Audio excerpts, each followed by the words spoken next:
Hey guys, welcome back to another episode of the Political Ends podcast. Today we're going to be talking about the origin and influence of corruption and lobbying. Alrighty. I see a story built on power, wealth, and secrecy. A story where government and personal gain were indistinguishable. In medieval Europe, a colonial America, if you were rich, you didn't have to ask nicely for influence. You simply bought it. Merchants, guilds, and landowners handed over gold, gifts, and lavish favors to kings, governors, and local officials to secure the privileges like tax exemptions, trade monopolies, and land grants. There were not small bribes, they were major transfers of wealth to shape the laws and policies in favor of a few at the expense of many. The advocacy in the modern sense did not exist. What existed was pay to play at its rawest form. Wealth dictated. Okay, I'm sorry about that. Wealth dictated the access, and the influence dictated legislation, and the people's voice rarely mattered. As representation governments began to emerge in the 18th centuries, this practice became subtle but no less enriched. Wealthy individuals and corporations learned to work within these new political systems while they lobbying lawmakers in the corridors of the power and social clubs and in lobbies of early parliaments and the state houses.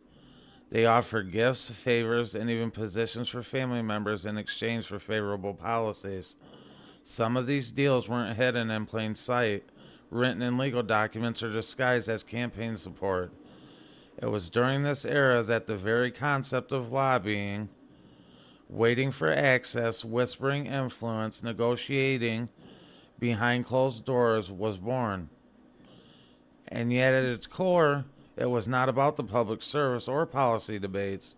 It was about turning access into advantage, influence into wealth, and the government into a tool for the elite. In essence, the modern lobbying grew directly from centuries of legalized corruption built on the foundations of secrecy, wealth, and the manipulation of power. Now, as we look to the era of scandal and sophistication, by the 19th century and early 20th centuries, lobbying had evolved from the secret bribery into a more sophisticated and professionalized enterprise, but its foundations remain the same in the influence for personal or corporate gain. The credit mobilier scandal of the 1870s provided a stark example. Executives from Union Pacific Railroad created a construction company and secretly funneled massive government subsidies into their own pockets, bribing the members of Congress along the way. Publicly, they framed it as advancing the national infrastructure, but behind closed doors, it was a meticulously planned system of self enrichment.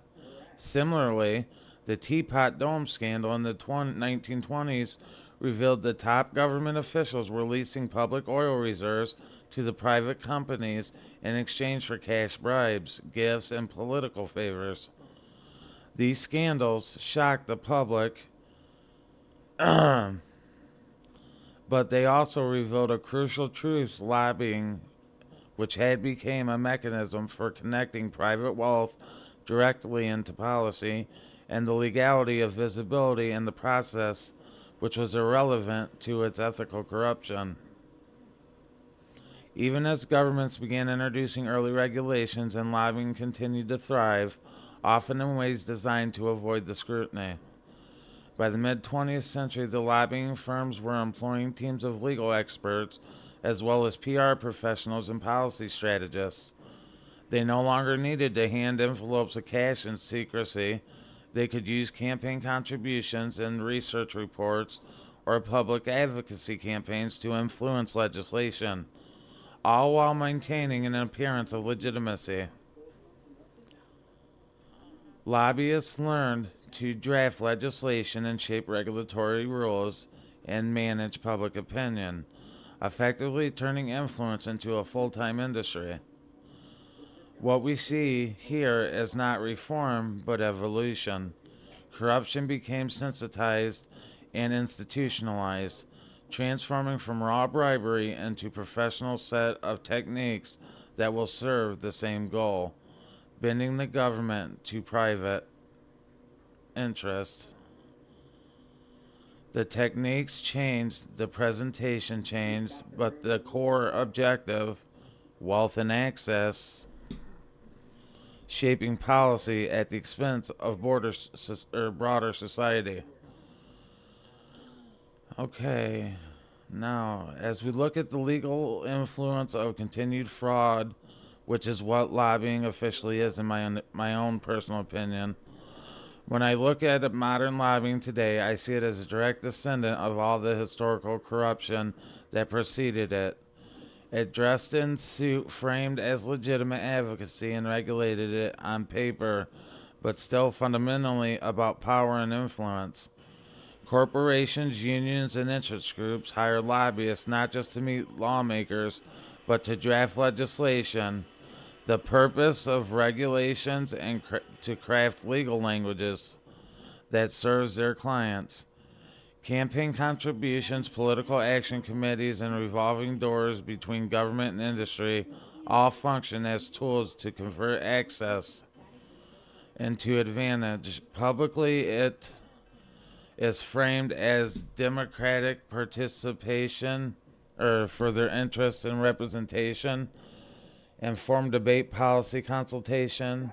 Privately, it is still the same pattern that has existed for centuries, using wealth and connections to shape the government outcomes. And just like publicly in modern day, they think the American people are stupid. Modern examples abound: the multinational corporations and the influence, the tax policy, tech giants shape data and privacy laws. And also, the pharmaceutical companies push the regulations that favor their products over the competitors or public health. Even with transparency requirements, registration laws, and disclosure mandates, lobbying operates in a gray zone. The gray zone is where influence is traded for access, and legislation often benefits a narrow few rather than the public. When I trace the arc from the merchants paying kings in secrets to railroad tycoons bribing Congress, today's professional lobbyist firms, I see continuity. Lobbying, it's kind of like the line of succession for the president. They always have a backup so they can continue the government. It's same with the bribery scandal. They always have a replacement if something happens to the next. Lobbying was born from bribery, honed through scandals, and perfected as a professionalized industry.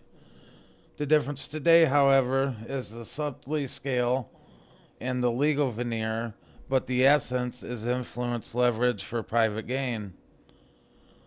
And it remains unchanged. Modern lobbying is in true institutionalized political fraud and the elegant legalized systems that perpetuates the same power dynamics as its corrupt ancestors. Now, I will go deeper into this subject if you guys want. We are going to be moving forward. I'm going to be updating you as well simultaneously with the Nancy Guthrie case. But I want to thank you guys for watching, and we'll see you on the next episode. Peace.